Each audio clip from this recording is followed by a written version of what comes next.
아까 제가 닷컴버 볼 때 그 금융 시스템이 망가지진 않았다고 얘기했잖아요. 금융 시스템은 안 망가졌는데 엄청나게 큰 이슈가 있었어요. 그게 바로 엔론 사건이었어요. 엔론. 저 어디 다른 데 강의할 때도 한번 얘기를 했었었는데, 네, 그러면 최상무가 예, 미국 시장 좀 예, 알겠습니다. 인덱스 분석 좀 해주세요.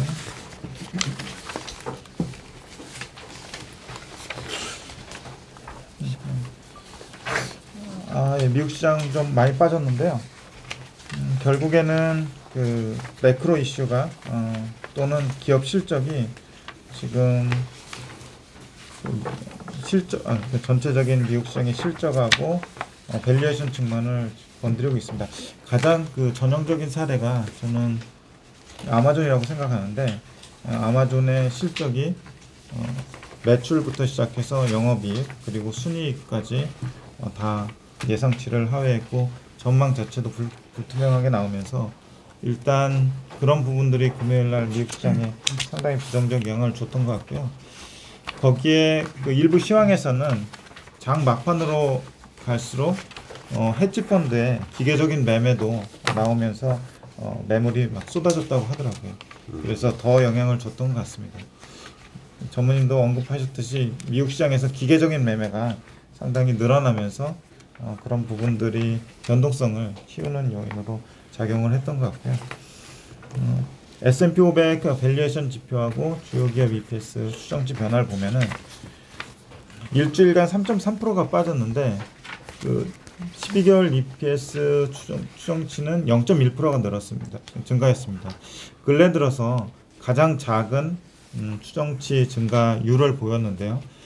옆에 오른쪽에 보시면은 노란색으로 아마존 추정치가 얼마나 바뀌었는지에 대해서 상당히 궁금했었는데, 지금 일주일간 아마존 추정치가 12개월 포워드 EPS 기준으로 10% 가까이 빠졌습니다. 그러면서 이게 그 자유소비재 섹터의 이익 추정치를 둔화시켰고요. 전체 그 S&P 500에도 영향을 줬던 것 같습니다. 아마존이 그 자유소비재 섹터의 1위 기업이고요. 그리고 그 S&P 500 내에서는 4위 기업이기 때문에 분명히 영향력은 있었을 것 같고요. 최근에 나오는 빅테크 기업들의 실적이나 가이던스가 좀 슬로우한 측면들이 전반적으로 S&P 500의 그 주가를 좀 누르는 압박 요인이 되고 있는 것 같습니다. 어쨌든 지난주에는 전부 다 좀 안 좋은 상황에서 마이크로소프트만 상당히 견조한 모습을 보였는데 실적하고 가이던스가 좋게 나오면서 플러스 수익률을 기록을 했고요. 또 메타도 역시 좋은 평가를 받으면서 8.9%가 올랐습니다. 최근에 리오프닝으로 각광을 받고 있는 비자 역시 2.4% 정도 상승을 했습니다. 이익 추정치는 큰 변화는 없었고 좀 전에 말씀드렸던 아마존이 한 10% 정도 주간 기준으로 이익 추정치가 빠졌고요. 비자가 0.6% 정도 상향 조정이 됐습니다. 그래서 S&P 500은 연초 대비 13.3% 하락을 했고요. EPS는 6.3%가 상승을 했습니다. 4월 29일 기준으로 S&P 500이 PER 17.5배에 거래되고 있어서 그 근래 들어서 좀 가장 낮은 그 멀티플이 를 기록을 하고 있고요. PER도 4.1배 수준까지 내려왔습니다. ROE는 23.6%를 기록을 하고 있습니다. 주요 기업 PER 보시면은 애플, 마이크로소프트 20배 중반에서 거래되고 있고요. 구글은 20배를 깨고 내려와서 17배까지 내려왔습니다. 그리고 아마존은 37.7배, 그리고 메타는 13.8배, 테슬라는 66.3배까지 내려왔고요. 엔비디아는 31.1배. 아마존의 그 PER 멀티플을 보면 주가도 많이 빠졌지만 이익도 많이 빠졌는데 37.7배라고 하는 수치가 사실은 그 난갭 EPS 기준이라서 실제로 갭 기준으로 하면은 더 높은 멀티플의 거래가 되고 있을 것 같은데요. 블룸버그에서 집계하는 그 EPS는 갭 기준이 아니라 난갭 기준입니다. 그 아마존에서 그 이익을 크게 망가뜨렸던 그 기타 손실 부분의 그 리비안 평가손이 난갭 기준에서는 반영이 되지 않아서 그나마 요 정도에 거래되고 있고요. 아마 갭 기준으로 하면 60배 정도, 뭐 5, 60배 정도 될 것 같습니다. 참고하시면 될 것 같고요. FOMC 앞두고 변동성이 뭐 계속 확대되면서 지금 많이 빠진 것 같은데 밑에 그 차트를 보시면요. 3월 중순에 S&P 500이 저점을 기록을 했었는데 전저점이었는데 지금 보면은 4170 수준까지 하회를 했었습니다. 지금 4131이니까 3월 중순에 기록했던 저점 대비로는 1%가 더 빠져 있고요. 금요일 기준으로 나스닥도 그 3월 중순에 기록했던 저점을 깨고 내려왔고요. 다우는 그보다는 좀 올라와 있는 그런 상황입니다. 그래서 지금 우리가 경험하고 있는 이 지수가 3월 중순 수준보다 약간 좀 내려온 수준이라는 거를 좀 기억하시면 될 것 같고요. 섹터 흐름 보면은 상향 섹터, 하향 섹터가 있었는데 하향 먼저 말씀드리면은 여전히 아마존 쪽 그 부진한 실적으로 인해서 자유소비재 섹터가 1.3%나 하향이 됐고요. 역시 그 시가총액 상위에 있는 종목이고 그 자유소비재 섹터에서 1위 기업이기 때문에 큰 영향을 줬고 알파벳 역시 실적 모멘텀이 약화되면서 커뮤니케이션 섹터에 부정적 영향을 줬습니다. 커뮤니케이션 섹터는 참고로 0.5%의 EPS 하향이 있었고요. 마이크로소프트가 실적 호조를 나타내면서 그나마 IT 섹터가 0.2% 정도 상향 조정이 됐습니다. 그래서 시총 상위 종목들이 실적을 계속 발표하면서 그 실제 실적과 가이던스가 섹터 전체에 영향을 주는, 그리고 그 섹터가 큰 섹터라면 S&P 500에 전반적인 영향을 주는 그런 상황이 지금 발생을 하고 있습니다. 빅테크 기업들의 실적 발표는 대체로 이제 끝난 상황이고 그 밑에 그 기업들 시총이 좀 그거보다 좀 작은 기업들의 실적이 실적 발표가 예정이 되어 있으면서 앞으로 이런 변동성이 조금 완화되기를 좀 기대를 하고 있습니다. 옆에 그 왼쪽에 그 아마존 주가하고 EPS 추이를 보면은요, EPS 추이는 한 차례 이전에도 하향 조정이 됐었습니다. 이게 어떻게 보면은 시그널이라고 볼 수도 있었을 것 같고요. 그 이후에 잠깐 상향 조정이 되는 듯 하다가 이번에 다시 큰 폭으로 하향 조정되면서 주가도 대체로 뭐 비슷한 흐름을 보이고 있습니다. 금리 쪽 보시면은 아까 그 우리나라 금리가 좀 말씀드렸는데 우리나라 금리 약간 고점 부근에서 조정을 받고 있는데 미국 10년물 기준으로는 계속해서 우상향하고 있는 상황이고요. 2.93%를 지난주 기준으로 기록하면서 주간 기준 3bp 정도 올랐고요. 기대 인플레이션은 조금 빠졌습니다. 2.94%를 기록을 해서 명목금리와 실질금리를 차감한 명목금리와 기대 인플레이션을 차감한 실질금리는 마이너스 0.01%를 기록을 하면서 전주 대비한 7bp 정도 상승을 했습니다. 장단기 금리 차는 0.22%로 주간 기준으로 2bp 하락을 했고요. 2년물 금리가 상대적으로 좀 더 세게 올라가는 그런 상황입니다. 이거 역시 5월 4일 날 FOMC 회의가 좀 끝나고 코멘트에 따라서 약간의 변동이 있을 것 같은데 어쨌든 변동성이 완화되는 기회가 되기를 기대해 봅니다. 하이힐드 쪽이 계속 조금 거슬리고 있는데요. 하이힐드가 지금 주간 기준으로 25bp가 또 올라서 6.77%까지 기록을 하고 있습니다. 그렇게 좋은 현상은 아닌데요. 할인율을 높이는 현상도 되지만 부실 기업들의 어떤 부도율 이런 것들과 관계가 되기 때문에 이 부분 계속 체크해 봐야 될 것 같고요. 물론 금리가 전반적으로 올라가면서 같이 올라가는 측면도 있지만 그 밑에 하이힐드 스프레드를 보면은 주간 기준으로 28bp가 올랐습니다. 그래서 3.93%를 기록을 하면서 역시 그 3월 달에 기록했던 부분을 테스트하고 있는 상황이고요.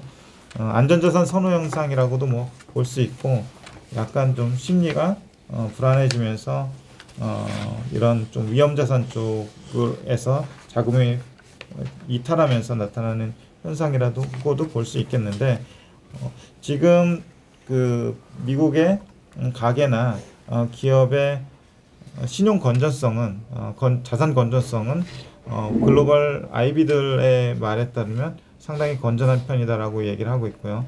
또 페드도 역시 건전하다고 얘기를 하고 있기 때문에 그렇게 그 우려할 만한 사안은 아닌데, 지표로 보면은 조금 좀 거슬리는 그런 상황입니다. 그 무디스의 그 회사채 BAA 등급하고 AA 등급을 계속 관찰하는 이유가, 전통적인 자산, 즉 그 채권과 주식 사이에서의 상대적 매력도가 계속 저울질되는 상황일 수 있기 때문에 관찰을 하고 있는데, 지난주에도 각각 10bp 정도 상승하면서 BAA 등급은 4.91%를 기록하고요. AA 등급은 더 그 등급이 좋은 거기 때문에 수익률은 좀 낮으면서 3.99% 거의 4%. 그래서 회사채 쪽에서도 4, 5%씩 기록을 하고 있기 때문에 회사채 투자할 때 부도 안 나는 것이 중요하기 때문에, AA 등급은 뭐 검증된 것이라고 보면은 1년 투자할 때 4% 정도 지금 받을 수 있는 상황이라고 보시면은, 이 금리가 좀 더 올라가면 올라갈수록 주식시장에서도 역시 좀 더 퀄리티 있는 주식들, 좀 더 체력이 강한 주식들로 매기가 쏠릴 것으로 기대를 하고, 그렇지 않은 것들과 차별화될 걸로 생각을 하고 있습니다. 상품 시장 잠깐 보시면요, 유가하고 구리를 보는데, 유가는 지난주에 2.6% 올라서 104.69불을 기록을 했고요. 그리고 리그 카운트는 3기가 늘어나면서 552기가를 기록을 하고 있습니다. 구리는 좀처럼 고점을 뚫지 못하는데 고점에서 계속 등락을 거듭하면서 지난주에는 4.1% 빠지면서 파운드당 4.39불을 기록을 했습니다. 최근에 그 외환시장 쪽에서 달러 강세가 화두가 되고 있는데요. 달러 인덱스가 지난주에도 1.9% 오르면서 102.96을 기록을 했습니다. 이 수준이 어느 수준이냐면, 지난 2020년 팬데믹 때 기록했던 수준하고 비슷한데, 그 차트를 보시면은 그 2020년 3월 부근에 뾰족하게 튀어나온 부분을 볼 수 있는데, 요 수준 정도의 달러 인덱스가 지금 강하게 상승을 하고 있습니다. 원달러 환율 보시면은요, 지난주에 1260.3원을 기록을 했는데, 역시 이 수준이 어느 정도냐면은 그 2020년 팬데믹 때 기록했던 수준하고 비슷한데, 자료를 찾아보니까 2020년 3월 24일 날 원달러 환율이 1273원을 기록한 적이 있습니다. 그래서 그 수준까지는 아직 한 13원 정도 남겨놓고 있다고 보시면 될 것 같고요. 참고하시면 되겠습니다. 이상입니다. 그때 3월 19일인가? 그때 1290원 찍었을걸? 1299원까지 갔을까요? 장중에. 장중에요. 1299원 갔었고, 예. 3월 19일 날 이제 통화 수업이 있었어요. 2020년 3월 19일 날 통화 수업 딱 하고, 그 다음 주에 미국 시장이 이제 3월 23일 날 바닥을 치는데, 그때 우리 시장은 그때부터 이제 반등이 들어왔었죠. 통화 수업 있고 나서부터 반등이 들어왔고, 요거 유가는 그 3%에서도 김동완 소장님이 이제 뭐 유가 숏 얘기하길래 그 리그 카운터 얘기했었잖아. 예. 이런 모양에서 이렇게 바로 안 빠져요. 그리고 이제 아직까지 리그 카운터가 550개밖에 지금 안 되고 있는 거고, 오히려 이제 구리 같은 경우가 충분히 위에서 왔다 갔다 했기 때문에 제가 봤을 때는 구리가 이제 먼저 좀 빠지는 모습이 나오고 나중에 이제 유가 빠지지 않겠나 그런 생각이 좀 들고요. 그리고 트리플 A가 지금 3.99란 말이죠. 예, 맞습니다. 트리플 A 이게 회사채? 예, 트리플 무디스에서 평가한 AA 등급 회사채입니다. 야, 얼마 전까지만 하더라도 우리가 금리가 하도 낮아 놓으니까 뭐 회사채 발행할 때도 그냥 한 1.5, 2%, 2.5, 뭐그 사이지 않을까라고 생각했는데 회사채 금리도 3.99까지 그것도 트리플 A가 이 정도 해야 된다면 그 애플도 회사채 발행을 해가지고 그죠? 그 자금을 조달을 하고 있는 상황인데 그러면 이게 BAA가 4.9니까 상당히 금리가 조금 약간 기업의 자금 조달에도 약간 부담스러운 수준까지 올라온 거네요. 예, 그렇게도 해석할 수 있죠. 네.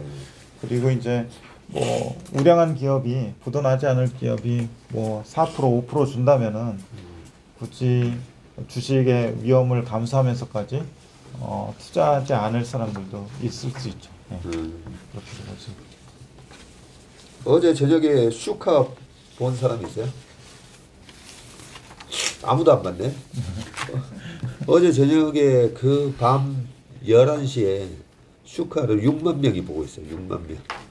근데 오늘 저녁이나 한번 보세요.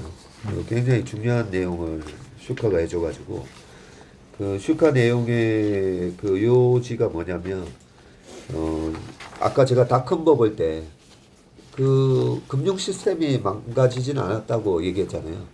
금융 시스템은 안 망가졌는데 엄청나게 큰 이슈가 있었어요. 그게 바로 엔론 사건이었어요. 엔론. 저 어디 다른 데 강의할 때도 한번 얘기를 했었었는데 그 엔론 기업이 당시에 거의 95년부터 2000년 초까지 6년 연속 미국 혁신 기업으로 꼽혔던 회사예요. 그리고 미국 시가총액 16위까지 올라오고 글로벌 시가총액 16위까지 올라오고 거기 어제 슈카가 아주 잘 그걸 얘기를 해줘가지고 정말 박수를 보내주고 싶더라고요. 그 나스닥이 98년도에 1400을 찍었던 나스닥이 2000년 초에 5100까지 갔다가 2002년도에 다시 1400까지 1000배까지 빠져요. 1000배까지 빠지게 되는데 그 이유가 아니 6년 연속 혁신기업이라고 했던 엔론이라는 기업이 까보니까 분식이었다는 거지.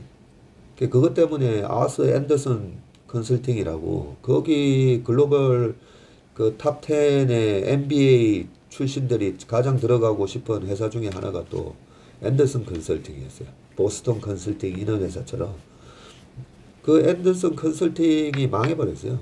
그 엔론 분식 그걸 제대로 감사를 못했다. 이것 때문에 그것 때문에 성장주에 대한 모든 믿음이 깨지는 거예요. 모든 믿음이. 우리가 그 케인즈가 얘기한 거였었는데 아니 왜 사람들은 바보같이 그렇게 거품 주식에 주식을 사고 밑에서 주식 팔고 왜 그런 비이성적인 행동을 할까? 그걸 갖다가 이제 애니멀 스피릿이라는 표현 단어를 쓰면서 그때 케인즈의 고용과 이자 물가에 관한 일반 이론이 나온 게 1936년인가 7년 대공황 이후에 나온 책이에요. 지원이도 나중에 꼭 읽어봐봐. 경제학 하는 사람들은 꼭 읽어봐야 되는데 거기서 한 내용이 아니 왜 사람들이 이렇게 아담 스미스 국볼에 나오는 보이지 않는 손이 작동을 해가지고 굉장히 사람들은 합리적으로 그지? 합리적으로 행동한다는 게 고전학파 얘기잖아요. 합리적으로 행동하니까 그냥 시장이 작동하게끔 냅두면 저절로 알아서 다 작동을 한다. 근데 왜 그렇게 바보 같은 짓을 하냐는 거죠.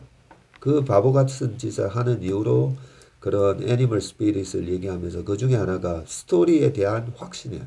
스토리에 대한 확신. 그 확신으로 이제 거품에서 막 주식 사는 거예요. 튤립도 사고 뭐 이것저것 막 스토리에 확신하면서. 근데 이런 이슈가 딱 터지잖아요.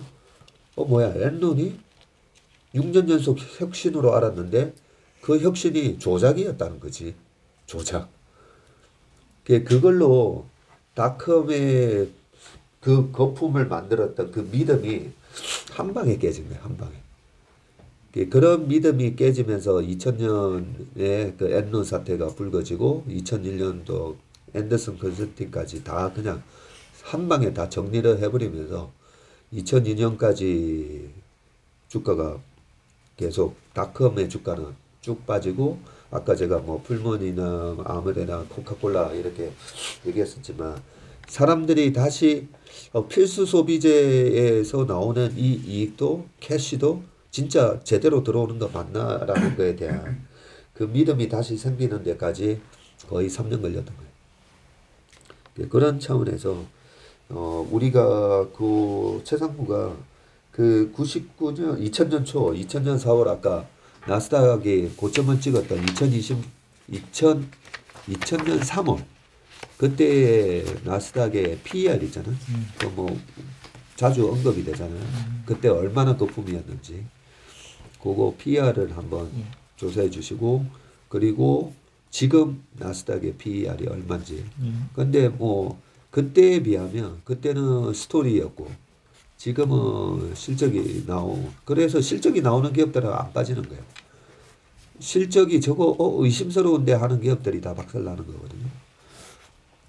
그런 차원에서 우리가 아마존만 하더라도 저도 방금 남궁 주임이 만들어준 자료 보고 깜짝 놀랐었는데 우리가 지난주 회의할 때 아마존의 직원수가 110만 명. 근데 글로벌 하니까 160만 명이었네. 160만 명이었습니다. 그리고 2019년 초에 63만 명이었는데 지금 162만 명이니까 100만 명이 늘었잖아요. 100만 명. 이렇게 100만 명이 늘면서도 계속 전 세계 돈을 다 긁어 모을 수 있다라고 생각을 했다가 지금 인력은 잔뜩 뽑아놨는데 1인당 매출이 툭툭툭 떨어지면서 또 이제 약간 퀘스천 마크가 머릿속에 생기는 거지. 뭐야 이거. 인력이 이렇게 많아지면서 생산성이 안 나오네. 그게 이제 쿠팡하고 지금 비슷한 그림이 되는 거죠. 아무튼 지금 팡 기업 중에 애플 남고 지금 다 작살나고 있어요. 그죠? 애플하고 마이크로소프트.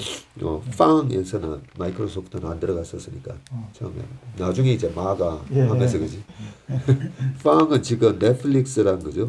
지금 다 이렇게 망가지고 있는데 그 부분에 대해서 우리가 뭘 담아야 되고 어떤 기업은 좀 더 기다렸다가 사야 되는지 그런 부분을 알려면 그때 닷컴 버블 때 그 거품이 어느 정도 수준이었고 2003년 1월 달에 바닥 잡을 때에 그 나스닥하고 S&P 500의 밸류에이션은 어디서 이제 멈추고 반등 들어갔는지 우리가 한번 체크해보자. 알겠습니다. 네, 감사합니다. 수고하셨습니다. 그러면 운영 회의로 넘어가면 되죠?